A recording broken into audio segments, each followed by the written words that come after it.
नाशिक मधली ही न्यूज आत्ताच ऐकली, तर जेव्हा विचार केला की हे तुम्हाला सध्या सांगणं खूप महत्वाचं आहे की तुम्ही जर का नॉनव्हेज सोबत दूध खाताय तर हे तुमच्या शरीरासाठी खूप घातक ठरू शकतं. त्याच्यामुळं काय होतं, याला आयुर्वेदमध्ये विरुद्ध आहार असं म्हटलेलं आहे. विरुद्ध आहार म्हणजे काय, तर कुठलीही गोष्ट जी तुम्ही खाताय तर ती तुम्ही स्वतंत्रपणे खाताय तर तुमच्यासाठी फायद्याची आहे, पण जर तुम्ही ती दोन गोष्टी एकत्र करून खाताय तर तुमच्या शरीरावर विपरीत परिणाम दाखवू शकतात.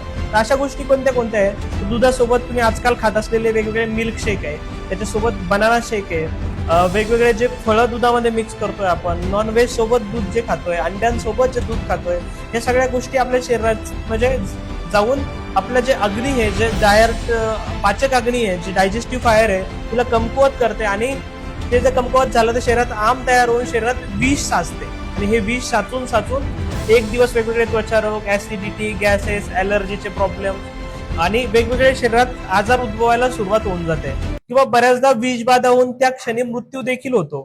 तर ह्या गोष्टींची काळजी घ्या. मी असे वेगवेगळे जे आजकालच्या आहारात खात असलेले विरुद्ध आहाराचे काही उदाहरणं कॅप्शन मध्ये सांगितलेले, ते एकदा नक्की वाचा. ही रील सेव्ह करून ठेवा आणि ज्यांना तुम्हाला वाटतं ह्या चुका करत आहे त्यांच्यासोबत हे नक्की शेअर करा. बाकी स्वस्थ राहा, मस्त राहा. जय हिंद, जय आयुर्वेद.